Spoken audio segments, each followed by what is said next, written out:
ఈ మొదటి అధ్యాయము 29వ వచనం నుండి 34 వరకు మనము అందరము కలిసి చదువుదాం. మైక్లు ఉన్న వాళ్ళు నాతో పాటు చదువుతూ ఉండండి. 34 వరకు మొదటి అధ్యాయం 29వ వచనం నుండి. వెంటనే వారు సమాజ మందిరములో నుండి వెళ్ళి యాకోబుతోనూ యోహానుతోనూ సీమోను ఆంద్రేయ అను వారి ఇంట ప్రవేశించిరి. సీమోను అత్త జ్వరముతో పడి ఉండగా వెంటనే వారు ఆమెను గూర్చి ఆయనతో చెప్పిరి. ఆయన ఆమె యొద్దకు వచ్చి చెయ్యి పట్టి ఆమెను లేవనెత్తెను. అంతటా జ్వరము ఆమెను వదిలెను కనుక ఆమె వారికి ఉపచారము చేయించారు. సాయంకాలము ప్రొద్దుగుంకినప్పుడు జనులు సకల రోగులను దయ్యములు పట్టిన వారిని ఆయన యొద్దకు తీసుకుని వచ్చిరి. పట్టణమంతయు ఆ ఇంటి వాకిట కూడి ఉండెను. ఆయన నానావిధ రోగముల చేత పీడింపబడిన అనేకులను స్వస్థపరిచి అనేకమైన దయ్యములను వెళ్ళగొట్టెను. అవి తన్ను ఎరిగి ఉండినందున ఆయన ఆ దయ్యములను మాటలాడనీయలేదు. ఆమేన్. హల్లెలూయా, హల్లెలూయా. యేసుక్రీస్తు పరిచర్యలో ఎప్పుడైతే సేవ ఆరంభించడానికి ముందు 30వ ఏట బాప్తిసం తీసుకున్నాడో, బాప్తిసం తీసుకున్న తర్వాత పరిశుద్ధాత్మ పౌర రూపంలో ఆయన మీదకి దిగి వచ్చిందో, ఆ విధంగా దేవుని పరిచర్య ప్రారంభించడానికి ముందు 40 రాత్రింబవళ్ళు అరణ్యంలోనికి వెళ్ళాడు. హల్లెలూయా. ఉపవాస ప్రార్థనలో ఉన్నాడు. పరిచర్య కొరకు సిద్ధపడుతున్నాడు. మానవుడే, దేవుడు అనే సంగతి మర్చిపోండి. ఎందుకంటే నీవు నేను ఎలాగ జన్మించామో అలాగే జన్మించాము, కానీ అతడు పరిశుద్ధాత్మ వలన జన్మించాడు. పరిశుద్ధాత్మ వలన జన్మించాడు, కానీ మనకున్న రక్త మాంసాలు, మనకున్న గుండె, మనకున్న శరీరము, మనకున్న ఎమోషన్స్, మనకున్న మెదడు అంటే నరావతారిగా మంచిగా నీకులాగా, నీ కొడుకులాగా, నీ బిడ్డలాగా, ఎట్లయితే నీ పిల్లల్లాగా వాళ్ళు జన్మించారో, నీ పిల్లలు తల్లిదండ్రులాగా జన్మించారో, అలాగూ ఆ దేవుడు తన రూపాన్ని వదులుకొని మనిషి రూపంలోకి వచ్చాడు. అంటే రక్త మాంసాలు ధరించాడు. పవిత్రుడైన దేవుడు, పరిశుద్ధుడైన దేవుడు రక్త మాంసాలు ధరించుకొని ఫ్యామిలీలో ఏం చేశాడు? కుటుంబ బాధ్యతలు మోసాడు. నార్మల్ పర్సన్గా. హల్లెలూయా. మరియకు తెలుసు ఈయన ఎవరో. పెళ్ళి కాకముందుకే దయాప్రాప్తురాలైన మరియా, నీకు శుభం కలుగునుగాక. లోకరక్షకుడు ఈ భూమి మీదకి రావడం కొరకు నీ దేహాన్ని, నీ శరీరాన్ని ఒక పాత్రలాగా వాడుకోవాలనుకుంటున్నాడు. ఆ దైవాది దేవుడే ముద్దగా నీ గర్భంలో పెరగాలనుకుంటున్నాడు. తల్లిదండ్రుల వలన కాదు, భార్యాభర్తల వలన కాదు, కానీ పరిశుద్ధాత్మ వలననే నువ్వు గర్భవతి అవుతావు. నాకు ప్రధానమైంది నేను పలానా వ్యక్తికి కాబోయే భార్యను, మరి పురుషుడు నిర్గంధానుడు నాకెలా ఇది సాధ్యమంటే పరిశుద్ధాత్మ నిన్ను కమ్ముకుంటుంది. పరిశుద్ధాత్మ శక్తి వలన నువ్వు గర్భం ధరిస్తావు. నీ కడుపులో పుట్టే ఆ పిల్లవాని పేరు యేసు, ఇమ్మానుయేల్, లోకరక్షకుడు. తానే తన ప్రజల పాపమును క్షమించగలిగే దేవుడు నరావతారిగా రావడం కొరకు నీ గర్భాన్ని వాడుకోవాలనుకుంటున్నాడు. ఈ సత్యం ఎవరికి తెలుసు? మరియకు తెలుసు. ఇక ఏమన్నా అంటదా? నా కొడుకు, నా బిడ్డ అనే అవకాశం ఉందా? లేదు, లేదు. భార్యాభర్తలు కలిస్తే పుట్టినవాడు కాదు యేసయ్య. ఆమె భక్తిని, ఆమె జీవితం, ఎంతోమంది కన్యకలు ఉన్నారు. ఆ కన్యక దగ్గరికి దేవుని సముఖములో ఉండు గబ్రియేలు దూత వచ్చేసింది.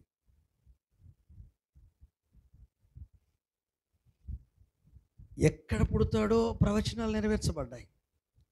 యోధా బెత్లెహేమా, యోధా ప్రాంతంలో ఏమాత్రము అల్పదమైన జనములు లేనివాడు రాజు నీలో నుండి వచ్చేస్తాడు. యెషయా ప్రవక్త ఈ మరియ తల్లి పుట్టక ముందుకే ఈ క్రీస్తు పూర్వం 700 సంవత్సరాల క్రితమే, క్రీస్తు పూర్వం, క్రీస్తు శకం కాదు, అప్పుడే ప్రవక్త ఇదిగో కన్యక గర్భవతి అయి కుమారుని కనును, అతనికి ఇమ్మోనియేలు అని పేరు పెట్టబడుదురు, అతని భుజం మీద రాజ్యభారముండును, నిత్యుడగు తండ్రి, సమాధాన అధిపతి, హల్లెలూయా, ఆలోచనకర్త, ఆశ్చర్యకరుడు అని అతనికి పేరు పెట్టబడును. ఎక్కడ పుడతాడో, ఎవరికి పుడతాడో, ఏ ప్లేస్లో పుడతాడో అన్ని ప్రవచన ప్రకారమే జరిగాయి, లేఖనానుసారంగా, వాక్యానుసారంగా జరిగింది. కాబట్టి భక్తిలో ఉన్న ఈ అమ్మాయి దగ్గరికి దేవుని దూత వస్తే యాక్సెప్ట్ చేసింది. నీ దాసురాలను నీ మాట చొప్పున నాకు అవునుగాక. అలాగూ దేవుని మాటను యాక్సెప్ట్ చేసి చూడు, దేవుని ఆలోచన అంగీకరించి చూడు, దేవుని ఆలోచనకు లోబడి చూడు, అద్భుతం. హల్లెలూయా. క్రీస్తు నీ ద్వారా మాత్రమే ఆయన మహిమను చూపించుకుంటాడు, బలపరుచుకుంటాడు. ముందు నిన్ను ప్రభావితం చేస్తాడు, ముందు నీ జీవితాన్ని ప్రభావితం చేస్తాడు. ప్రభావితమైన నీవు ఇతరులు కూడా ప్రభావితులైపోతారు. ఆయన జన్మించిన తర్వాత జరిగిన సంఘటనలన్నీ యోసేపుకు తెలుసు, మరియకు తెలుసు. యోసేపు విడాకులు ఇద్దాం అనుకున్నాడు, తెలిసింది, వార్త తెలిసింది. కానీ దేవదూత ఏమంటుంది, యోసేపు నువ్వు నీతిమంతుడు, యవనస్తుడు, కానీ నువ్వు పరిశుద్ధుడు, నీ మానసిక స్థితి నాకు తెలుసు, నీ భావోద్వేగాలు, నీ ఎమోషన్స్, నీ ఉద్రేకాలు అన్నీ నాకు తెలుసు. కానీ ఇప్పుడు ఆమెకు అండగా నిలబడాల్సింది నీవే, తోడుగా ఉండాల్సింది నీవే. మరియను చేర్చుకున్నటకు వెనకాడకు వేయకు, ఆమె పరిశుద్ధాత్మ వలన గర్భవతి అయింది. నువ్వు అనుకున్నది నువ్వు ఊహించింది కాదు. కంటికి పొట్ట పెద్దగా ఉంది, ప్రెగ్నెన్సీతో ఉంది, ఇదంతా వాస్తవమే. కానీ ఆఫ్ ట్రూత్, ఆఫ్ ట్రూత్, దేవుని వలన గర్భవతి అయింది, పరిశుద్ధాత్మ. అందుకే ఆమెను చేర్చుకో. ఇద్దరు యంగ్స్టర్స్, ఇద్దరు యవనస్తులు, వయసులో ఉన్నవాళ్ళు, కానీ క్రీస్తు జన్మించేంత వరకు ఒకే రూములో ఉన్నా కూడా వాళ్ళ భావాలు, వాళ్ళ ఆలోచనలు ఒక దేవదూతల్లాగా. హల్లెలూయా. క్రీస్తు కొరకు వాళ్ళ త్యాగం, ఈ భూమి మీద పడడం కొరకు వాళ్ళ స్ట్రగ్లింగ్. వీళ్ళ తల్లిదండ్రులు తిట్టుండొచ్చు, వాళ్ళ తల్లిదండ్రులు తిట్టుండొచ్చు. అరే నా బిడ్డకన్నా బుద్ధి లేకపోతే నీకు బుద్ధి లేదారా? ఆ గర్భం ఎట్లా వచ్చిందో తెలియదు. యూదులకు తెలుసు లేఖనాలు, ఆ లేఖనాలను అవన్నీ గుర్తు చేసుకోవట్లేదు. ఒక్కటే వాళ్ళ మైండ్లో కమ్ముకున్నది ఏంటంటే పెళ్ళి కాకుండా అట్లా ఇట్లా గర్భం వచ్చేస్తుంది. అది శారీరకమైన ఆలోచన. దేవుని ఆలోచన ఎప్పుడో ఆదిలోనే, అనాదిలోనే కన్యక గర్భం ధరిస్తుంది. జ్ఞానులు రాజును కలవడం, తూర్పు దేశం నక్షత్రం పుట్టింది, యూదులకు రాజు పుట్టాడు, వాళ్ళకున్న జ్ఞానంలో ఆయనను అర్థం చేసుకున్నారు. అది ఆఫ్ ట్రూతే. ఆయన రాజే, రాజులకు రాజు, ప్రభులకు ప్రభు, భూపతులకు అధిపతి. యూదులు పొరపడ్డారు. ఎందుకంటే ఈ రోమ ప్రభుత్వంలో నుండి ఈ రాజే వీళ్ళని వెళ్తే వీళ్ళ కష్టాలు, కన్నీళ్ళు, ఇదంతా బానిస బతుకులు పోతే ఈ భౌతిక ఈ లోకంలో జీవిస్తున్న ప్రభుత్వ నియమ నిబంధనల నుంచి తొలగించేసి దేవుని బిడ్డలకు దేవుడు ఆయనే మెస్సయ్యే రాజు కదా, ఆయన పరిపాలిస్తారు కావచ్చని భౌతిక ఈ భూలోక సంబంధమైన రాజ్యం స్థాపిస్తాడు అనుకున్నారు వాళ్ళు. అనుకొని ఆ తర్వాత వాళ్ళు యేసయ్యను చూడడం, బాలయేసును, ఆ తర్వాత గొల్లులు, ఇదంతా చరిత్ర తెలుసు. మనం క్రిస్మస్కి ప్రతిసారి జ్ఞాపకం చేసుకుంటాం. ఈ అనుభవాలని ఎవరికి తెలుసు? యోసేపుకు తెలుసు. ఇంకెవరికి తెలుసు? మరి అమ్మకు తెలుసు, గొల్లులకు తెలుసు, జ్ఞానులకు తెలుసు. ఏ రోజు రాజుకు అర్థం కాల, నేను రాజు, నాకు ఇంకోటి రాజు వస్తాడు అని ఏం చేశాడంటే, జ్ఞానులు మనల్ని మోసం చేశారు కాబట్టి ఈ కాలంలో ప్రజాసంఖ్య రాయించుకున్నారు కదా, అప్పటి నుంచి ఇప్పటి వరకు ఒకసారి చూడండి, 2 years లోపు మగపిల్లలు ఉంటే మగపిల్లలు మొత్తం చంపేయాలి.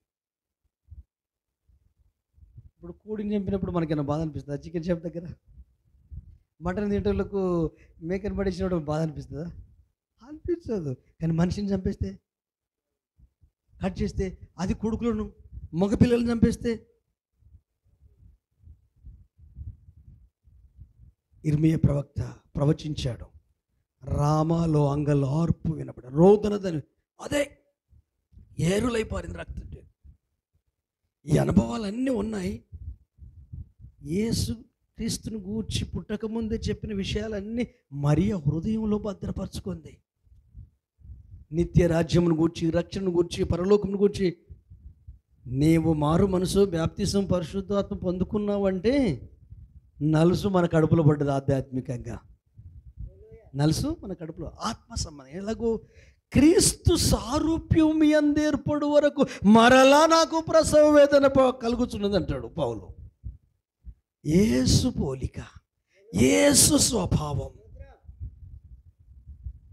హల్లెలూయా, యేసు గుణగణాలు, యేసు తత్వం, యేసు ప్రేమ. ఎందుకంటే ప్రధాన యాజకుడు జ్యేష్ఠుడు అంటే తండ్రికి పెద్ద కుమారుడు.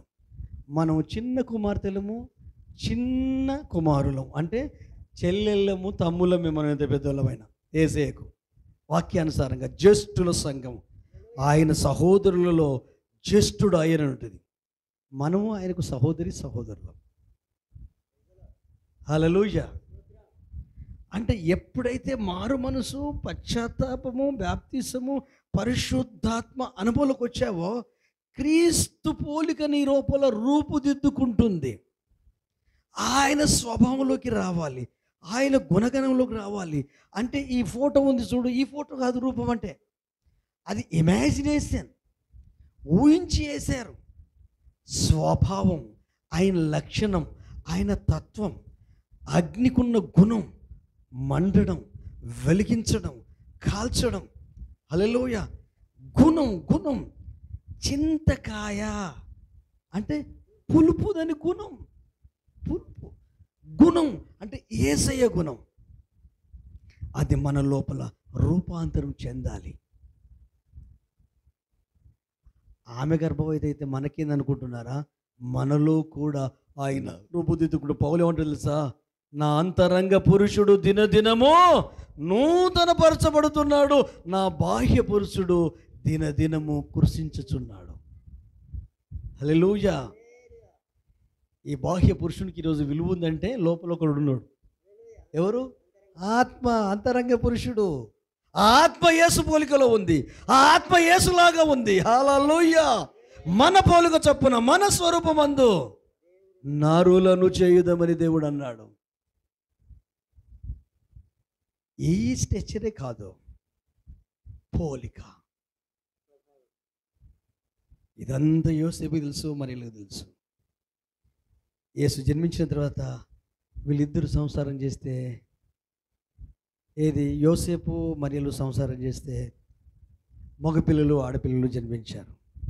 అందుకనే వాళ్ళ గురించి మాట్లాడేప్పుడు మీ తల్లి మా సహోదరులు అంటారు వాళ్ళు. ఈయనేం పరిచర్యలో ఉంటాడు, వాక్య పరిచయం. అయ్యా మీ తల్లి మీ సహోదరులు వచ్చారు అంటే ఆయన ఏమన్నాడు? నాకు తల్లి ఎవరు, నాకు సహోదరు ఇదిగో వీరు ఉన్నారే, వాక్యం విని దాని ప్రకారం ప్రవర్తి, వీళ్ళే నా తల్లి. ఆమె బాధపడిందా? ఎందుకు బాధపడలే? తెలుసు తెలుసు తెలుసు. హల్లెలూయా.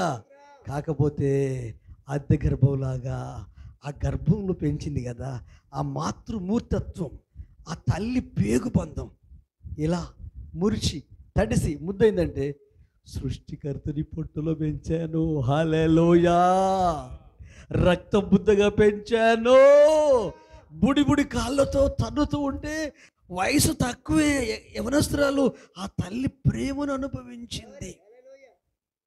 కుమారుడే 30 సంవత్సరాలు 30 లాంగ్ ఇయర్స్ వడ్రంగి పని చేశాడు. ఈ తమ్ముళ్ళు చెల్లెలు వచ్చిన తర్వాత వాళ్ళ డాడీ ప్రస్తావన ఎక్కడ రాదు, యోసేపు ప్రస్తావన. నాకు తెలిసి ఈ పిల్లలు చిన్నగా ఉన్నప్పుడే, మా జాన్ వేసులంతా చిన్నగా ఉన్నప్పుడే అట్లా ఆయన చనిపోయాడేమో నేను అనుకుంటున్నాను. కాబట్టి ఇంటి బాధ్యత, కుటుంబ బాధ్యత, చెల్లెల బాధ్యత, తమ్ముల బాధ్యత యేసయ్య మీద పడింది. హల్లెలూయా. ఇంకా ఆయన సేవలో అడుగుపెట్టలేదు, పరిచర్యలో అడుగుపెట్టలేదు. అయితే పనిచేస్తున్నాడు. యేసయ్య వడ్రంగి పనిచేశాడు తల్లిదండ్రులకు. తండ్రికి సాయం చేశాడు, మంచి చెడులు చూసుకున్నాడు. అందుకే యేసు ప్రభు తల్లిని, యేసు ప్రభును శిష్యులను ఒక వివాహానికి పిలిస్తే ఎవ్వరికి పట్టింపు లేదు, కానీ మరియకు పట్టింపు ఉన్నది. అక్కడ ద్రాక్షరసం అయిపోయింది. మెల్లిగా ఎవరి దగ్గరకు వచ్చింది మరియా? యేసయ్యను ఏమని కొడుకా అని పిలిచిందా? ఏమన్నది? బోధకుడా. ఎందుకంటే సేవలోకి వెళ్ళిపోయాడు కదా. హల్లెలూయా. బోధకుడా అంటే ఆయన అన్నాడు అమ్మా. అంటే సామాన్యంగా ఆడ ఇంగ్లీష్ బైబుల్ ఓమెన్ అని ఉంటుంది. నిజంగా అమ్మ అని పిలవలేదు. సామాన్యంగా మనం పిలుస్తాం కదా, అమ్మ అటు జరగమ్మ అంటే మన అమ్మ అన్నట్టు. కాదు కాదు. హల్లెలూయా. అమ్మా నా సమయం ఇంకా రాలేదు. ఒకవేళ మనం వెళ్ళి అడుగుదాం, మరియ తల్లి అసలు ఆయన నువ్వు బోధకుడు అని ఎందుకు పిలుస్తున్నావు? ఆయనేమో నా సమయం ఇంకా రాలేదు అంటే ఆయన గురించి నాకు తెలుసయ్యా. హల్లెలూయా. నా గర్భంలో ఎలా పడ్డాడో నాకు తెలుసు, ఆయన ఎవరు నాకు తెలుసు. ఇప్పుడు తండ్రి పనుల మీద ఉన్నాడు, నా కుమారుడు కాదు. అందుకే బోధకుడు అని సంబోధించాను. ఇంకోటి ఏంటంటే బాధ విలువ అతనికి తెలుసు, కష్టం విలువ అతనికి తెలుసు, ఇంటి బాధ్యతల విలువ అతనికి తెలుసు. మా ఆయన లేకపోతే చెల్లెళ్ళను, తమ్ముళ్ళను, పెద్ద వ్యక్తుడు 30 సంవత్సరాలు అండగా ఉన్నాడు, కొండంత అండగా ఉన్నాడు. ఎప్పుడైతే బాప్తిసం తీసుకొని దేవుని పనిలో, తండ్రి పనిలో నిమగ్నం అయ్యాడు, అప్పటి నుంచి మా ఇంటికి రావడం బంద్ అయింది. ఎప్పుడు ఇంటికి రాలేదు, పరిచర్యలో ఉన్నాడు. పరువుకు సంబంధించింది కదా, పెళ్ళి కదా, ఫుడ్ అయిపోయిందంటే, ద్రాక్షరసం అయిపోయిందంటే ఆ ఇంటి పెద్దకు, ఆ అమ్మాయి తల్లిదండ్రులకు మాట వస్తుంది కదా. మాట రాకుండా కాపాడేది దేవుడు కదా. అందుకే ఆయన్ని అడిగాను, మనకి కంగారు లేదమ్మా అట్లా కంగారు ఎక్కడిది? ఆ మాట విన్న వెంటనే పరిసరాలను చూసి బోధకుడు మీతో ఏమి చెప్తాడో అది చేయుడు అని చెప్పాను. ఒక సమయం రాని వచ్చింది, యేసయ్య పనిచేసే వాళ్ళ దగ్గరికి వచ్చి ఆ రాతి బాణలను నిండుగా అంచుల మట్టుకు నీళ్ళతో నింపండి అని చెప్పాడు. వీళ్ళు కుకింగ్ చేసేటోళ్ళు కదా, పెళ్ళికి వంట చేసేటోళ్ళు కదా. ఏమైంది బోధకుడికి? నీళ్ళెందుకయ్యా, నీళ్ళెందుకయ్యా? అల్లా ఎందుకు? మరియ తల్లి గుర్తు చేసుకున్నాడు. బోధకుడు ఏం చెప్తే చేయండి. నీళ్ళు నింపారు, చేశారు. లోపల ఎన్ని ఆలోచనలు ఉన్నాయో చెప్పినట్టయితే చేస్తున్నారు. తర్వాత ఈ నీళ్ళు తీసుకుపోయి పెళ్లి పెద్దకి ఇవ్వండి. ఎందుకంటే పెద్ద నిమ్మలం చేస్తే అందరు నిమ్మలం అయిపోతారు, పెళ్లి పిల్లలు నిమ్మలం అయిపోతారు. పెళ్లి పెద్ద మాట పెళ్లి పిల్లలు వింటాడు. ఓ ఈ పెళ్ళిళ్ళలో ఎంత గొడవ ఉంటుందో తెలుసు కదా మీ అందరికీ. పట్టింపులు, పంతాలు. మగపిల్లలు కదా, మగపిల్లలకు ఎక్కువ, మగపిల్లలకు చాలా పట్టింపులు ఉంటాయి. ఆడపిల్ల అంటే అనిగి మనిగి ఉండాలని. ఏంది ఇది? హల్లెలూయా. అర్థం చేసుకుంటే సరిపోద్ది. అయితే ఏం చేసింది సార్, మళ్ళీ ఆమె మాట గుర్తు చేసుకున్నారు. ఆమె తల్లి, ఆయన ఏం చెప్పడానికి ఆమెకు తెలిసి ఉంటుందిలే ఈ మాట అందంటే. వెంటనే ఆ పెళ్లి పెద్దకు భయపడుకుంటే నువ్వు పోరంటే నువ్వే వాడు తాగి, నాకు అసలే కోపకొండోడు, తాగిననుకో చెంప చెట్లని వాయిస్తాడు నాయన, ఇవి నీళ్ళు నాయన, వెళ్ళు అంటే వాడు నాకు తెలిసి నేను అనుకుంటాను. కళ్ళు మూసుకొని దగ్గర సార్ అని ఇట్లా ఇచ్చినట్టున్నాడు. ఎప్పుడైతే ఈ గ్లాసు చెయ్యి మారిందో కలర్ మారిపోయింది. మనడు కళ్ళు మూసుకొని ఉన్నాడు, తాగిండు. ఇట్లా తాగేసరికి కళ్ళు పెద్దగా అయిపోయినాయి. సంతోషం ఉంటే కళ్ళు పెద్దగా అవుతాయి కదా, బాధ ఉంటే కళ్ళు చిన్నగా అవుతాయి కదా, అంతేనా? అయితే కళ్ళు పెద్దగా అయిపోయినాయి, ఇట్లా మిలమిల మెరుస్తున్నాయి, ఉరుకలు వేసే ఉత్సాహంలాగా. మెల్లగా జారుకుంటున్నాడు. రే ఇట్లా అంటే అయిపోయింది, నా పని అయిపోయింది అనుకున్నాడేమో. ఏం చెప్పాలి? రే ఇట్రా ఒకసారి ఇట్రా అని ఇక భయపడ్డాడు. అయిపోయింది వాళ్ళకని చూద్దాం, వాడిని పంపిందే మంచి అయిపోయింది, దెబ్బలు పడితే వాడికి అనుకోడు. కానీ దగ్గరికి పిలిచి భుజం, ఒరే ఇంతమందికి ఇచ్చారు, అయిపోవచ్చు అనుకున్నాము, కానీ ఇంకా ముందు తాగిందనుకంటే ఇది చాలా శ్రేష్టంగా ఉంది. ఎక్కడ తాగి ద్రాక్షరసం అంటే వాడికి ఇక ఇప్పుడు సంతోషము, భయము, ఆశ్చర్యం మూడు ఈ మొక్కలు ఇట్లా పడతాయి. మూడు ఒకటేసారి మామూలుగా పడతలేవు.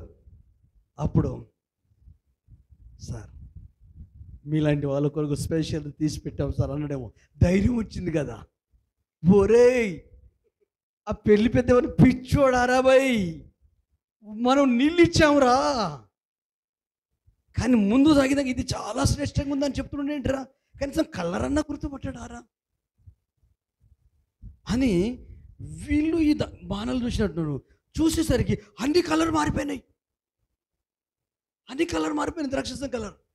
వాళ్ళు వంట చేసిన మనిషి తినకుండా ఉంటాడా? ఉడికిందో లేదో చూడాలి. ఒక ముక్క చేతులతో ఇట్లా చూసిన కొంతమంది కొంచెం వయసులో పెద్దవాళ్ళు అయితే ఇట్లా నోట్లు వేసుకొని చూస్తారు. అయితే తాగి చూసి, ఒరే నిజమేరా, హల్లెలూయా, ఎప్పుడు జరిగింది అద్భుతం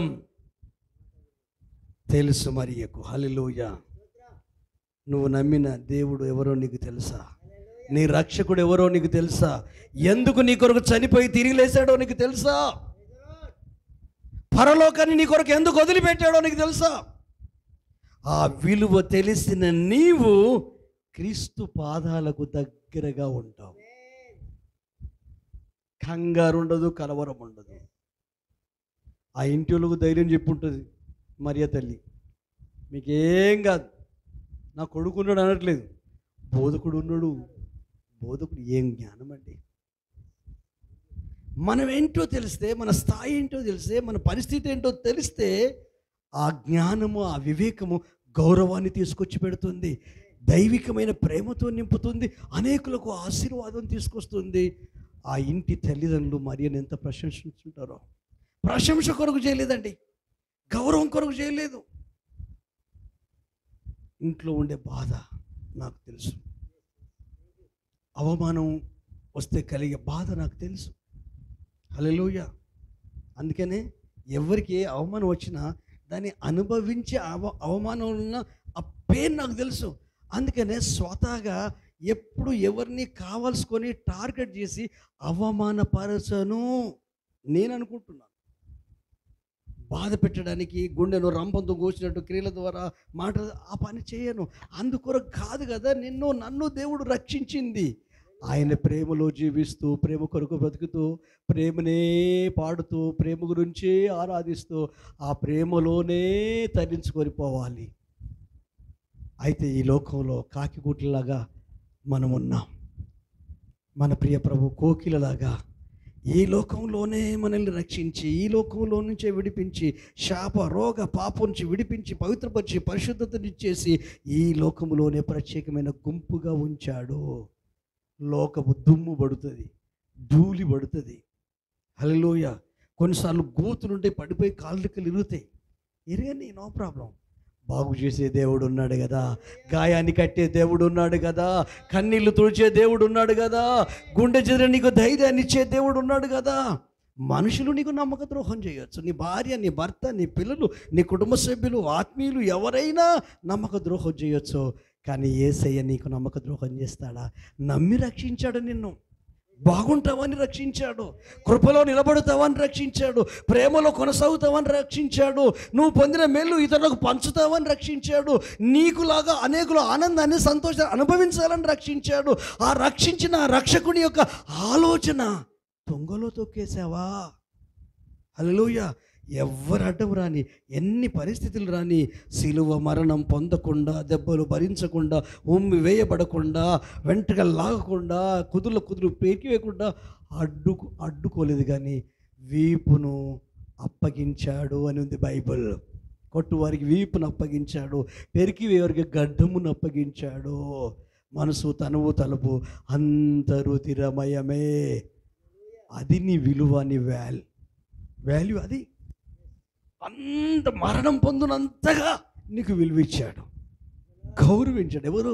నేను కాదు సుమా, మీరు కాదు సుమా, లోకరక్షకుడైన యేసుక్రీస్తు మహిమను వదులుకున్నాడు నీ కొరకు, పరలోకాన్ని సింహాసనం వదులుకున్నాడు. ఇంకేంటి తెలుసా? ఆయన శరీరధారి అయి ఉన్న దినములలో మహారోదనముతోనూ, కన్నీళ్లతోనూ, యాచనలతోనూ తనను మరణము నుండి రక్షింపగల వానికి ప్రార్థనలు చేసి శ్రమల వలన విధేయత నేర్చుకొని అంగీకరించబడ్డాడు. హల్లెలూయా. అంగీకరించబడ్డాడు. శ్రమ మనకు రావాలా వద్దా చెప్పండి? రావాలి. ఎందుకు? చిన్న పిల్లలకు శ్రమ రావద్దు, 5 సంవత్సరాల లోపు పిల్లలకు శ్రమ రావద్దు. ఓ 10 సంవత్సరాలు, ఓ 15 టీనేజ్లోకి వచ్చాడు అనుకో, 13 టీనేజ్, 13 నుండి 19 ఇది ప్రమాదకరమైన వయసు. 13, 19 టీనేజ్ దీన్ని టీనేజ్ అంటారు. ఇది జారుడు స్థలాలు ఇవి.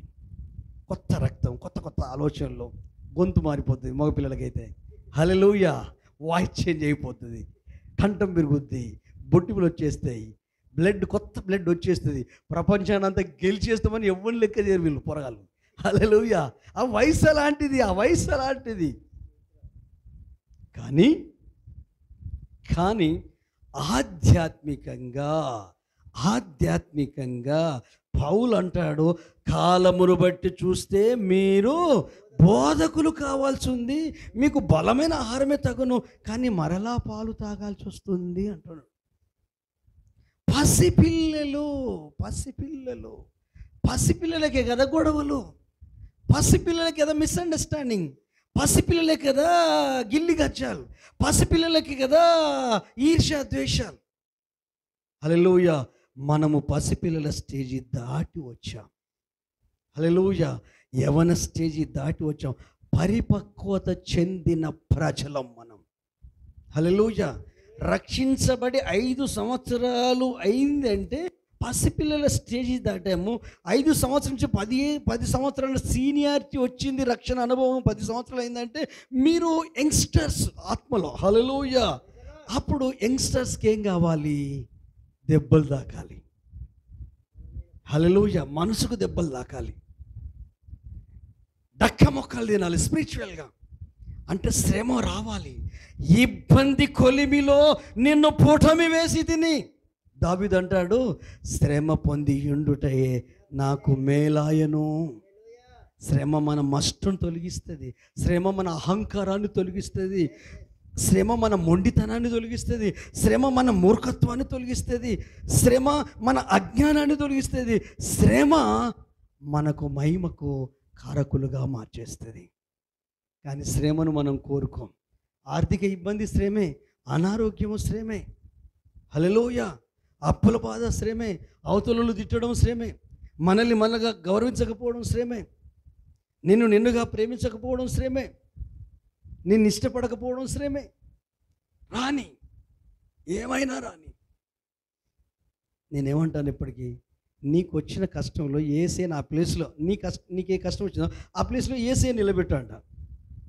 ఆ కష్టం యేసేకే వచ్చింది అనుకో, నీకు యేసే అట్లా చూడు, నువ్వు అట్లా పెట్టుకొని చూడంటే, నువ్వు అమ్మో నాది నాప, పొట్టు కూడా కాదు, ధూళి, దుమ్ము, కంట్లో పడ్డ నలుసు. అందుకే పౌలు ఏమన్నాడు? శిష్యుల మనసును దృఢపరిచి విశ్వాసమందు నిలకడగా ఉండవలనని హెచ్చరించి, మనము అనేక శ్రమలు అనుభవించి దేవుని రాజ్యములో ప్రవేశించవలసి ఉన్నది. హల్లెలూయా. శ్రమను కోరుకోవాలి. ఆ శ్రమలోనే నువ్వు ఆత్మీయుడివా లోక సంబంధమా తెలిసిపోద్ది. నీకు శ్రమ కలిగినప్పుడే నువ్వు ఆత్మ సంబంధంగా ఎదుగుతున్నావా బ్యాక్ అయిపోయినావా తెలియదు. శ్రమ నిన్ను స్ట్రెంగ్తన్ చేయాలి, శ్రమ నీ ఆత్మలో బలాన్ని తీసుకురావాలి, శ్రమ దేవునికి గట్టిగా అత్తుకునేటట్టు చేయాలి. నీకు వచ్చిన శ్రమ ఆత్మలో డీలా పడేటట్టు చేయొద్దు. హల్లెలూయా. నాకు వచ్చిన కష్టాలు మీకు ఏమో చేయండి. నేను పొందుకున్న అవమానాలు మీరు ఏం పొందుకున్నారండి? భూమి మీద బతికే పరిస్థితే కాదు, కళ్ళు మూసుకొని జీవించిన కాలం ఎక్కువ. కళ్ళు తెరిస్తే మునిగిపోతున్న నావలు ఉన్నట్టు అనిపించేది. ఎన్ని మరణాలు తప్పించాడు, అనారోగ్య పరిస్థితులు చూడిపించాడు, మానసిక సంఘర్షణ చూడిపించాడు. అచ్చా, ఇప్పటికేమన్నా నేను ప్రశాంతంగా ఉన్నానా? స్ట్రగులింగ్ ఉంది, కానీ ఇంకా శుద్ధ సువర్ణలాగా మారడం కొరకే ఆయన వైపు చూస్తూ వెళ్తున్నాను. హల్లెలూయా. నేను మీకు అర్థం కాను, మీరు నాకు అర్థం కాను. మన ఇద్దరికి ఏసు అర్థమైతే, ఏసే రక్షణ మన ఇద్దరికి అర్థమైతే మహిమే మహిమే. హల్లెలూయా. ఆకలి దప్పులు ఏంటో నాకు తెలుసు, అవమానాలు ఏంటో నాకు తెలుసు, నిందలేంటో నాకు తెలుసు, గేలేంటో నాకు తెలుసు, తృణీకారం ఏంటో నాకు తెలుసు, మానసిక టార్చర్ ఏంటో నాకు తెలుసు. మాట్లాడకుండా గుండెను రంపలో కోయడం, కోస్తే ఆ బాధ ఆ పేరు తెలుసు. నీకు వచ్చిన బాధనే చూస్తున్నావు, కానీ బాధ వెనుక ఎంత ప్రేమ ఉందో, ఎంత స్ట్రగులింగ్ ఉందో, ఎంత ఆశీర్వాదం ఉందో, ఎంత దీవెన ఉందో ఒక్కసారి పౌలు శీలను అడుగు. అవమానపరిచారు, బెత్తలతో కొట్టారు, కడ్రాయిల మీద ఉంచారు, జైల్లో వేశారు, కానీ స్తుతిస్తున్నారు, ఆరాధిస్తున్నారు. భూకంపం రానే వచ్చింది, జైలర్కు రక్షణ వచ్చింది, ఆ కుటుంబం రక్షించబడింది. మన శ్రమ ఇతరులను రక్షణలోకి నడిపించాలి, కానీ రక్షణలో ఉన్న వాళ్ళకు గలిబిలి జరగవద్దు. యేసు వైపు చూద్దాం, వ్యక్తులను పక్కకు పెడదాం, యేసును ముందు పెడదాం. వచ్చిన సమస్య ఏదైతే ఉందో ఆ సమస్యను పరిష్కార దిశగా ఆలోచించుకుంటూ ముందుకెళ్దాం. మనం ప్రయాణంలో ఉంటే ఎర్ర సముద్రం వస్తుంది, కంగారు వస్తుంది, కానీ ఆయన వైపు చూస్తే అక్కడే మార్గం ఏర్పాటు చేస్తాడు. చేదు నీళ్ళు వస్తాయి, మధురంగా మార్చే చెట్టు అక్కడే ఉంది, కొమ్మ అక్కడే ఉంది. ఎక్కడికో పరిగెత్తాల్సిన అవసరం లేదు, ఎవరికో ఏదో చెప్పాల్సిన అవసరమే లేదు. హల్లెలూయా. అలాగూ ఈ జీవిత యాత్రలో కూడా అలాంటి ఆటుపోట్లు ఎన్నో మీ లైఫ్లో ఉన్నాయి. హల్లెలూయా. రక్షణ అనుభవంలో మీరు 10, 15, 20 సంవత్సరాలు ఉన్న మీరు ఏం చేయాలంటే, ఈ శ్రమ ద్వారా నాకేమో నేర్పిస్తాం, నీకు నచ్చని గుణం ఏముంది నేను సరి చేసుకుంటాను. ఆ నచ్చని గుణం పక్కకు పెడితే దేవునికి నచ్చే గుణం ఒకటి మన లోపల ఇన్స్టాల్ చేస్తాడు. అలాగలాగలాగో ఆయన పోలికలోకి ఎదగడానికి అవకాశం ఉంటుంది. గట్టిగా చప్పలు కొడదామా, ప్రభుని స్తుతిద్దామా. హల్లెలూయా. ఈరోజు పరిశుద్ధాత్మ దేవుడు జ్ఞాపకం చేస్తే ఏంటంటే, శిష్యుల బృందాన్ని ఏర్పాటు చేసుకున్నాడు యేసయ్య. హల్లెలూయా. పేతురును, యోహాను, లేవీని, ఆంద్రేయును, ఫిలిప్పును అందరిని పిలిచాడు. ఎప్పుడైతే ఈ శిష్యుల బృందం ఉందో, బైబిల్లో చాలాసార్లు మీకు చదివి వినిపించాను, మత్తయి సువార్తలో కానీ మార్కు సువార్తలో కానీ చివరి అధ్యాయంలో చనిపోయి తిరిగి లేచి 40 రోజులు ఉండి ఇక పరలోకాన్ని ఆరోహణం అవడానికి ముందు చివరి మాటలు ఏంటంటే, సర్వలోకమునకు వెళ్ళి సర్వ సృష్టికి సువార్తను ప్రకటించి సకల జనులను శిష్యులుగా చేయుడి. శిష్యులు, ఈ శిష్యులకు క్రమశిక్షణ కావాలి, శిక్షణ కావాలి. ఈ శిష్యుల గుంపే సార్వత్రిక సంఘం. శిశువులు కాదు, శిశువులు అంటే పసిపిల్లలు, చీటికి మాడికి అలిగేటోళ్ళు, చీటికి మాడికి బాధపడేటోళ్ళు, చీటికి మాడికి వాళ్ళకు చీవుడు కడతా ఉంటుంది, లావు చదురాలు, ఎవి చదురాలు. కానీ నువ్వు రక్షణించబడిన తర్వాత నువ్వు విశ్వాసంలో ఎదగాలనే కష్టాలు రాణిస్తాడండి. ఆ విశ్వాసం సరిపోదు నువ్వు ఆయన ఎదుర్కోవాలంటే. ఇప్పుడు మీకు వచ్చే కష్టం అందులో భాగమే. ఈ కష్టం ఎందుకు వస్తుంది బయటపడే అనేది కాదు, బయటపడేసుడు కాదు, కష్టం ఎందుకు వచ్చిందో ప్రభు నాకు నేర్పించు, దీని ద్వారా ఏ పాఠం నేర్పిస్తావో. ఎందుకంటే పెద్ద పిల్లల్ని ఆత్మలో ఎదిగిన వారు ఆ కష్టాలు భరించుకుంటూ ముందుకెళ్తారు. హల్లెలూయా.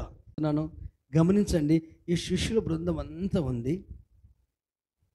సమాజ మందిరంలోకి వెళ్తే దయ్యం పట్టిన వ్యక్తి, దేవుని కుమారుడా నువ్వు పరిశుద్ధుడవు, మా కాలం రాకముందే మమ్మల్ని నశింపజేయడానికి వచ్చావు. అదే మార్కు సువార్తలు ఉంటే చదవాల్సిన అవసరం లేదు, 20 వచనం నుండి చరిత్ర అంతా ఉంటుంది, 20 వచనం నుండి. అయితే అపవిత్రాత్మను గద్దిస్తాడు, అది వాడిని విలువలాడించి వెళ్ళిపోతుంది. అక్కడ ఉన్న చర్చిలో ఉన్న జనమంతా, అరే శాస్త్రుల వలె కాక అధికారము గలవాని వలె బోధించను, ఈయన బోధకు అపవిత్రాత్మలు కూడా వెళ్ళిపోయాయి అని వాళ్ళు ఆశ్చర్యపోతారు. ఆ టైంలో ఈ శిష్యులు ఏమని ఉంటారు కదా, పేతురు, ఆంద్రేయ, సీమోను వాళ్ళ అత్త జ్వరంతో ఉంది, యేసేను వాళ్ళ ఇంటికి తీసుకెళ్లారు. హల్లెలూయా. జ్వరంతో ఉంటే ఇంటికి తీసుకెళ్ళారు. జ్వరం భయంకరమా కాదా చెప్పండి, జ్వరం భయంకరమా కాదా? ఒక 3 నెలలు జ్వరాన్ని నేను అనుభవించాను. మంచినీళ్ళు కూడా టేస్ట్ ఉండవు, ఏది నోట్లో పోయే లేము, మొహం కడుక్కోబుద్ధి కాదు, శరీరం బలహీనం అయిపోతుంది, మంచం పడతాం, ఆరోగ్యం క్షీణించిపోతుంది, మందులు పనిచేయవు, ట్యాబ్లెట్లు పనిచేయవు. మళ్ళీ శరీరంలో సిస్టమ్ దానంతట అది రికవర్ అయితే తప్ప దేవుని సహాయంతో మళ్ళీ మామూలు మనుషులం కాలేం. హల్లెలూయా. ఆమె మంచం పట్టింది, లెగలేని పరిస్థితి. నాకు తెలిసి పేతురు అత్తే అనుకుంటా, పిల్లనిచ్చిన అత్త అనుకుంటా. హల్లెలూయా. కొరింథీ పత్రిక ఉంటుంది, పౌలు అంటాడు, విశ్వాసురాలైన భార్యను వెంట పెట్టుకొని తిరిగే అధికారం మాకు లేదా, కేఫాలాగా పేతురులాగా అని అంటాడు. హల్లెలూయా. అయితే ఏదైతే సమస్య ఉందో ఈమె మంచాన పట్టింది, కృంగిపోయింది, నెమ్మది లేదు. జ్వరం వచ్చిన వాళ్ళకి నెమ్మది ఉంటుందా? తినగలుగుతారా? లేవగలుగుతారా? మనం అతి బలవంతంగా నోట్లో పుక్కులించని ఉంచని మన కాలానికి తగ్గట్టు అది ఒకటి ఉంటుంది, మౌత్ వాష్ ఏదో బ్రష్ చేయలేము కదా, అని ఉంచాలి. అంటే బ్రష్ చేయకపోయినా పర్వాలేదు, ఆ బలహీనతను బట్టి మౌత్ వాష్ అని అదేనా డాడీ? అయితే నన్ను ఉంచాలి, ఇంత ఎల్లిపాయ కారము ఇంకేదో ఒకటి తిని పెట్టాలి. అది కూడా 2 బుక్కలు పెడతారు, ఒక్కటే బుక్క అమ్మో నాకు వద్దండి పెద్ద తిన్నట్టు, అంటే లోపలికి పోదు. హల్లెలూయా. ఆ జ్వరం ఆమెను చేతగాందాన్ని చేసింది, ఆ జ్వరం ఆమెలో చురుకుదనాన్ని చంపేసింది, ఆ జ్వరం ఆమెలో శక్తిని క్షీణింపజేసింది, ఆ జ్వరం నెమ్మది లేకుండా చేసింది, ఆ జ్వరం ఆమెను మంచానికి పరిమితమయ్యేటట్టు చేసింది. లేగలేదు, ఇతరుల మీద ఆధారపడుతుంది. ఈ విషయం యేసుతో చెప్పారు. ఆమెను కూర్చి, మనం చదువుకున్నాం కదా, ఆమెను కూర్చి సమాచారం ఇచ్చారు వీళ్ళు శిష్యులు, పేతురు, ఆంద్రేయ, యోహాను, యాకోబు ఇచ్చి ఈ సీమోను పేతురుల గృహానికి ఆహ్వానించారు. ఎక్కడ సమస్య ఉందో ఆ సమస్యలోకి యేసును తీసుకువెళ్ళు. హల్లెలూయా. ఎక్కడ ఇబ్బంది ఉందో ఆ ఇబ్బందిలోకి యేసుక్రీస్తుని తీసుకొని రా. ఆయన కన్ఫ్యూజన్ తొలగిస్తాడు, ఆ ఇబ్బంది కారణమేందో ఆయన చెప్పేస్తాడు, ఆ రోగానికి కారణమేందో చెప్పేస్తాడు, ఆ జబ్బుకు కారణమేందో చెప్పేస్తాడు. చెప్పడం మాత్రమే కాదు, ఆ రోగం నుండి కూడా విడిపిస్తాడు. మనం సమాచారం ఇవ్వాలి కదా. చదువుదాం మరొకసారి 29వ వచనం నుండి. వారు సమాజ మందిరంలో నుండి వెళ్ళి యాకోబుతోను యోహానుతోను సీమోను ఆంద్రేయ అను వారి ఇంట ప్రవేశించిరి. అవును. సీమోను అత్త జ్వరంతో పడి ఉండగా అవును, వెంటనే వారు ఆమెను గూర్చి ఆయనతో చెప్పిరి. సీమోను అత్త జ్వరంతో పడి ఉండగా వెంటనే ఎవరికి చెప్పారు? ఎవరికి వారు పెద్ద ముఖాలు వేసి నీ సమస్యను యేసేకి చెప్పు. హల్లెలూయా. నాకు చెప్తే నేను జాలి చూపిస్తే కావచ్చు, మీ కొరకు ప్రార్థన చేస్తే కావచ్చు, నాకంటే గొప్పోడు కదా నువ్వు నమ్ముకునేసేయా. నీలో ఉన్న పరిశుద్ధాత్మ దేవుడు, వివేకం కలిగిన ఆత్మ కదా, తెలివినిచ్చే ఆత్మ కదా. యెషయా గ్రంథం 11వ అధ్యాయంలో ఉంటుంది ఎన్ని రకాల ఆత్మ, పరిశుద్ధాత్మ దేవుడు ఎన్ని రకాల విషయాల్లో మనకు సహకరిస్తాడు. మొదటి వచనం నుండి ఉంటుంది, తెలివి కలిగిన యెషయా మొద్దు నుండి చిగురు పెట్టిను, జ్ఞాన వివేకములు కలిగిన ఆత్మ, తెలివి కలిగిన ఆత్మ. అంటే ఆ ఆత్మ నీలో ఉంది, నువ్వు నమ్మాలా. నువ్వు పరిశుద్ధాత్మ పొందుకొని నమ్మాలా. నువ్వు క్రీస్తు రక్తం చేత కడగబడ్డావు, నువ్వు నమ్మాలా. నువ్వు క్రీస్తు స్వరూపాన్ని నువ్వు నమ్మాలా. నువ్వు క్రీస్తు దేవాలయాన్ని, సజీవమైన దేవాలయం నువ్వు నమ్మాలా. నీలో యేసయ్య నివాసం చేస్తాడు, నువ్వు నమ్మాలా. నువ్వు ఎక్కడెక్కడికో పరిగెత్తుతావు సమస్యలు వస్తే. ముందు మోకాల మీద యేసయ్య పాదాలు తీసుకుపో, సమాచారం యేసయ్యకి చెప్పు. నేను పిచ్చి పిచ్చి చేస్తే కాస్త నువ్వు పిచ్చి పిచ్చి చేస్తే కోసం. నువ్వు నమ్మిన యేసయ్య పిచ్చోడు కాదు కదా, నీకు జ్ఞానం ఇచ్చినోడు కదా, నీకు వివేకం ఇచ్చినోడు కదా, నీకు భార్య పిల్లలు ఇచ్చినోడు కదా, నీకు ఆయుష్ని ఇచ్చినోడు కదా, నీకు ఆరోగ్యాన్ని ఇచ్చినోడు కదా, నిన్ను మరణం నుంచి విడిపించినవాడు కదా, ఆత్మతో నింపినవాడు కదా, ఇతరులకు సువార్త చెప్పడానికి నిన్ను వాడుకున్నవాడు కదా, కుటుంబాన్ని కట్టుకోవడానికి నిన్ను వాడుకున్నవాడు కదా, నీ ఇంటిని నీ కుటుంబాన్ని నడిపించేది ఆయనే కదా. ఆయన వదిలిపెట్టాడు. నీ సమస్య ఏంటంటే దేవుని దగ్గర కాకుండా మనుషుల దగ్గర తీసుకెళ్ళడం ప్రారంభించావు. జటిలమైపోతుంది, పిచ్చోడు అయిపోతావు, పిచ్చిదనం అయిపోతావు, గందరగోళం అయిపోతావు. ఇది నా స్వీయ అనుభవంతో చెప్తున్న మాటలు ఇవి. హల్లెలూయా. మీరు నమ్మకం దేవుని ఎదుట నేను సత్యమే చెప్తున్నాను. పెద్దయ్య గారు కావచ్చు, నా తోటి సేవకులు ఎవరినైనా అడిగి తెలుసుకోండి. మా ఇద్దరి మధ్యలో ఏదైనా సమస్య ఉంటే భార్యాభర్తల మధ్యలో థర్డ్ పర్సన్కు ఏ రోజు చెప్పలేదండి. నా మధ్యలో పాస్టర్ భార్యాభర్తలు అంటే గొడవలు ఉంటాయి, అందరి ఇంట్లో గొడవలు ఉంటాయి, గొడవలు లేని ఏ ఇల్లు లేదు. హల్లెలూయా.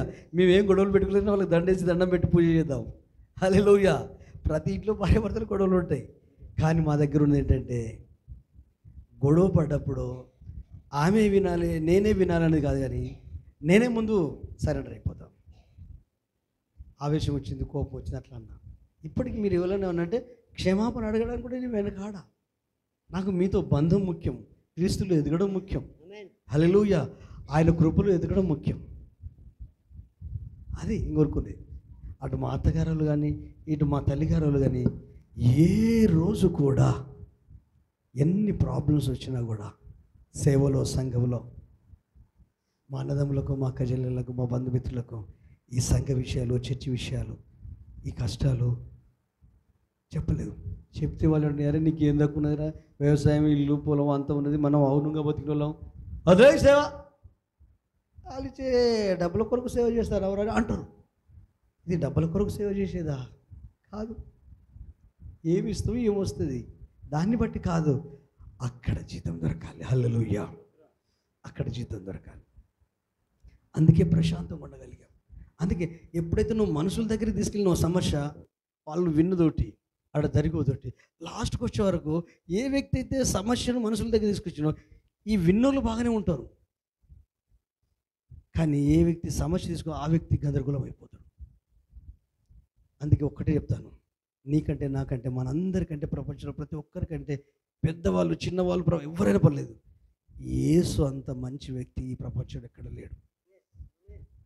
ఆయనతో గడుపు. మోకాళ్ళ మీద లేడు, ఇంట్లో పిల్లలందరూ పడుకున్నాక ఏడు, గాఢ నిద్రలోకి పోతారు, ఏడు. యేసు నువ్వు నాకు కావాలయ్యా, యేసు నువ్వు నాతో రావాలయ్యా.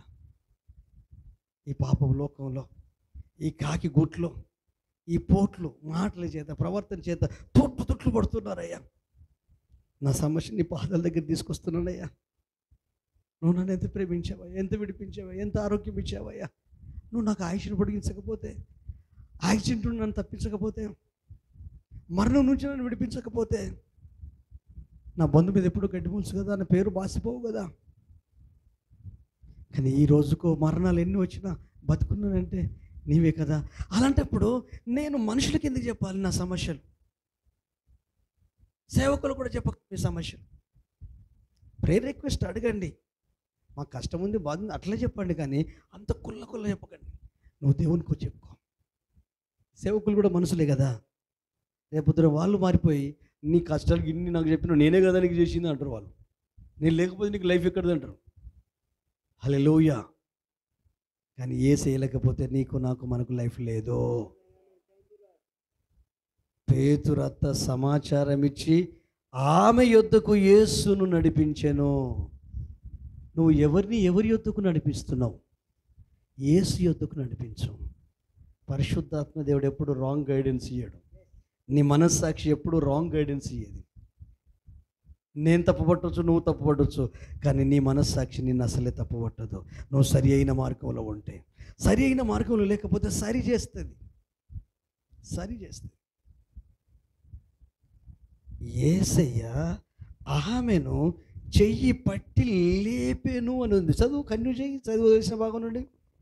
ఆయన ఆమె దగ్గరికి వచ్చి చేయి పట్టి ఆమెను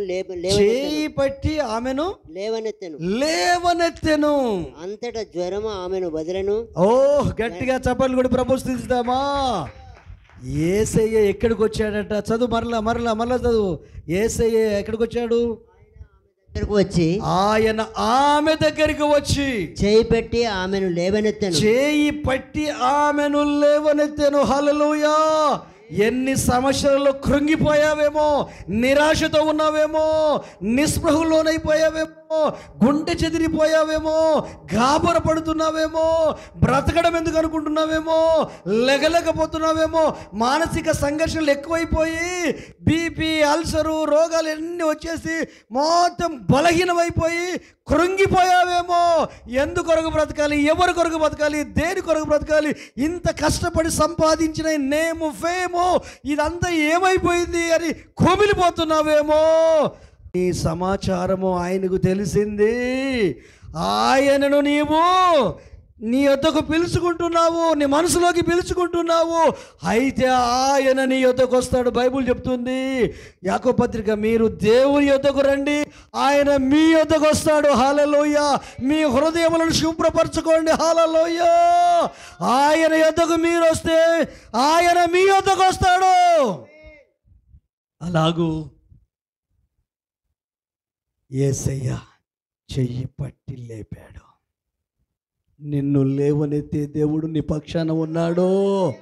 నీ పక్షాన ఉన్నాడు, నీ పిల్లల పక్షాన ఉన్నాడు, నీ భర్త పక్షాన ఉన్నాడు, నీ కుటుంబ పక్షాన కూడా ఉన్నాడు.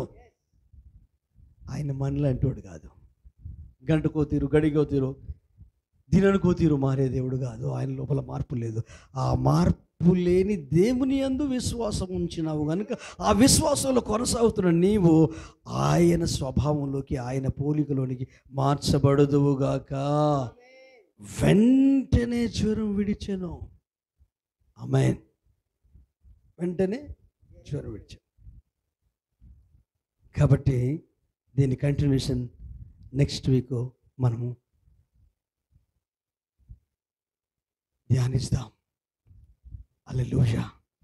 ఈరోజు యేసయ్య పరిచర్యలో శిష్యులను జాయిన్ చేసుకోవడము, సబ్బాతు దినం రోజు వీళ్ళు సమాజ మందిరానికి వెళ్ళడము, దేవుని సన్నిధిలో ఆరాధించే అనుభవం. అక్కడ అడుగు పెట్టకముందే దయ్యం పెట్టిన ఒక వ్యక్తి, దేవుని కుమారుడా నువ్వు పరిశుద్ధుడు అని కేకలు వేస్తూ ఉంది. వేరే ఏం మాటలు మాట్లాడలే. నీ మీద దయ్యం ఉంది అట్లా ఇట్లా అనలే. మనం మాట్లాడలే. దయ్యం కరెక్టే చెప్తుంది, నువ్వు దేవుని కుమారుడు. చదవండి, ఎందుకమ్మా 21 వచ్చిన చదవండి, ఆ సంఘటన చదవండి. వెంటనే ఆయన విశ్రాంతి దినమున సమాజ మందిరంలోనికి పోయి బోధించెను. అవును. ఆయన శాస్త్రుల వల్లే గాక అధికారం గలవాని వలె వారికి బోధించెను కనుక వారు ఆయన బోధకు ఆశ్చర్యపడిరి. ఆ సమయమున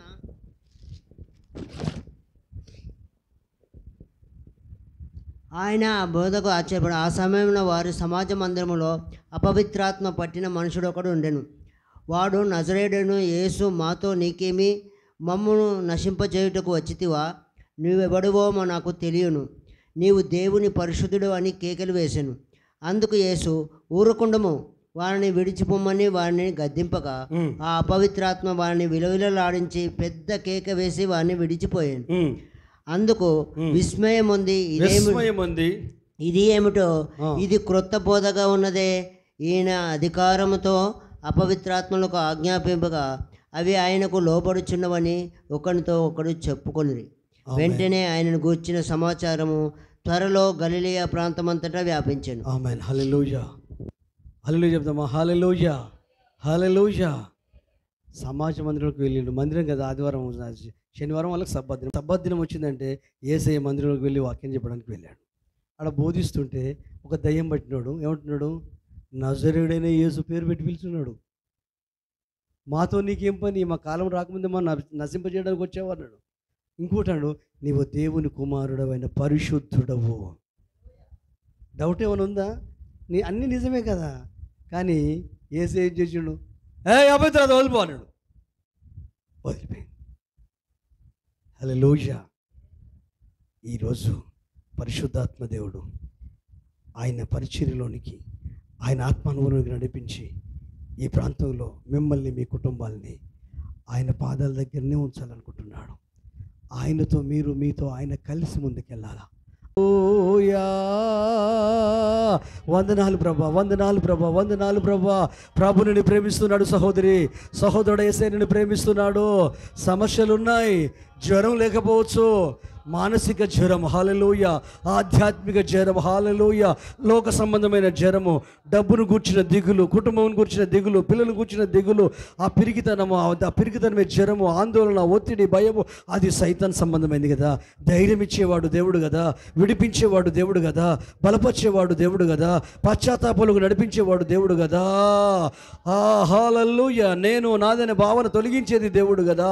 హల్లెలూయా. మరియ తల్లి ఒక్కసారి చూడు, మరియ తల్లిని ఒక్కసారి చూడు. ఆమెకు తెలుసు యేసు ఎవరో తెలుసు, ఆ గర్భంలో ఎందుకు జన్మించాడో తెలుసు, ఎందుకు పెరుగుతున్నాడో తెలుసు, ఏం చేయబోతున్నాడో తెలుసు, కొంచెం కొంచెం తెలుసు.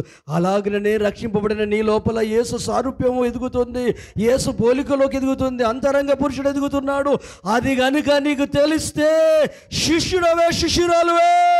ఎన్ని శ్రమలు వచ్చినా ఆ శ్రమల్లో నువ్వు నేర్చుకుంటావు. ఎందుకో తెలుసా? ఆయన కఠినంగా శిక్షిస్తాడు కానీ మరణానికి అప్పగించాడు. ఆయన మహిమలోకి ఎదుగుతావు, అధిక మహిమలోకి ఎదుగుతావు. ఈరోజు ప్రభు నీతోనే మాట్లాడుతున్నాడు. సహోదరి, సహోదరుడు నీతోనే మాట్లాడుతున్నాడు. అడుగుతావా? హల్లెలూయా, నేను శిశువుగా ఉన్నానయ్యా, చిన్నపిల్లలాగా ఉన్నానయ్యా, పసిపిల్లలాగా ఉన్నానయ్యా, అందుకే అలుగుడు, అందుకే చీటికి మాటికి అయ్యా గిల్లి గజ్జాలు.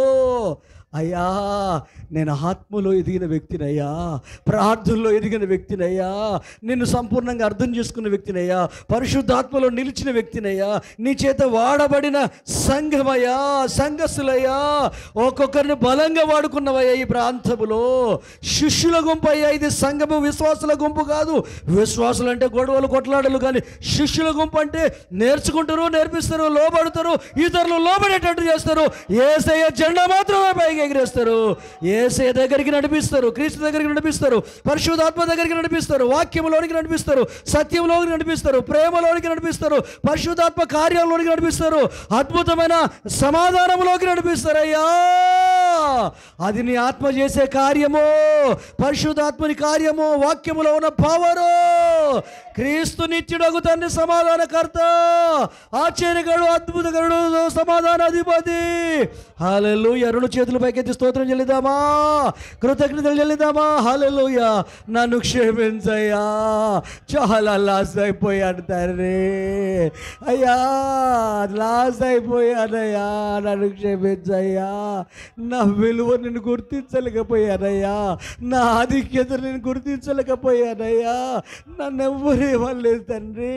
నాకు నేనుగా నీ కృపకు దూరమయ్యానయ్యా, నీ సల్లికి దూరమయ్యానయ్యా, నీ మందిరానికి దూరమయ్యానయ్యా. ఇప్పుడు వచ్చిన కష్టాల కంటే గొప్ప గొప్ప కష్టాలలోనే మేము నిలబడ్డామయ్యా, గొప్ప గొప్ప సమస్యలలోనే ధైర్యంగా నిలబడ్డామయ్యా. నాకు అర్థం కావట్లేదు నాయనా, నన్ను క్షమిస్తావా? నన్ను క్షమించు తండ్రి. అడగండి, ఎవరికి వారు అడగండి. ప్రభువా నీ దగ్గరికి రావాలి, నీ పాదాల దగ్గరికి రావాలి, తగ్గింపులోనికి రావాలి, సమర్పణలోనికే రావాలి, నీ కృపలోనికే నేను రావాలయ్యా. నీ ప్రేమలోనే ఎదగాలి, నీ ఆత్మ అనుభవంలోనే ఎదగాలి.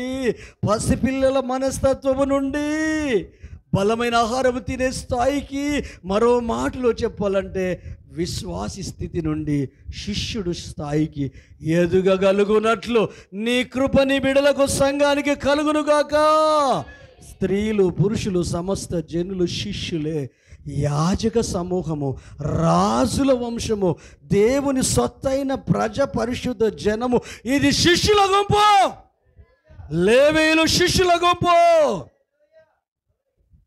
నేర్చుకునేవాళ్ళు, నేర్పించేవాళ్ళు, లోబడేవాళ్ళు, లోబడేటట్టు ఉండేవాళ్ళు. అది పరిశుద్ధాత్మ దేవుని కార్యం, అది యేసయ్య కార్యం. ఒక్కసారి మరియ యోసేపులను జ్ఞాపకం చేసుకో. వాళ్ళకి తెలుసు యేసు వాళ్ళ కొడుకు కాదని.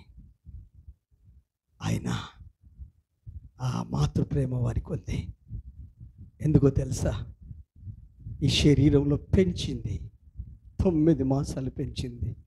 మనం జన్మించినట్టుగానే తల్లి పేగుతో అటాచ్ అయి జన్మించాడు.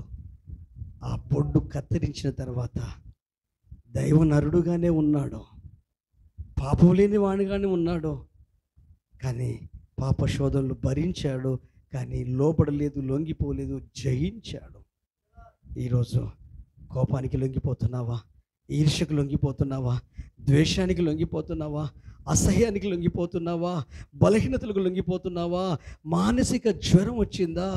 ఆలోచనలకు, తలంపులకు జబ్బు చేశాయా? ఊహలో, ఆలోచనలు. అయితే యేసు దగ్గరికి వెళ్దామా మనమందరం కలిసి? అయ్యా నీ పాదాల దగ్గరకు వస్తున్నామయ్యా, నీ దగ్గర పరిష్కారం ఉందయ్యా, మా రహస్య పాపములు నీ ముఖకాంతిలో కనిపిస్తాయ్యా, మా నిజ స్థితి మాకు చూపించవా? మా పూర్వస్థితి మాకు చూపించవా. మొదటి దినంలో ఉండే మహిమ నాకు ఇవ్వవా. మొదటి దినంలో ఉండే శక్తి నాకు ఇవ్వవా. అభిషేకము నాకు ఇవ్వవా. ఆత్మ అనుభవం నాకు ఇవ్వవా. విశ్వాసము నాకు ఇవ్వవా.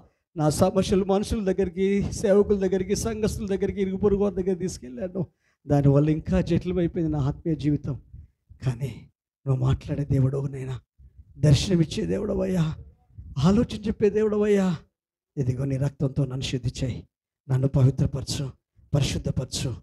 యేసు నామములో అడుగుతున్నాము తండ్రి, ఆమేన్.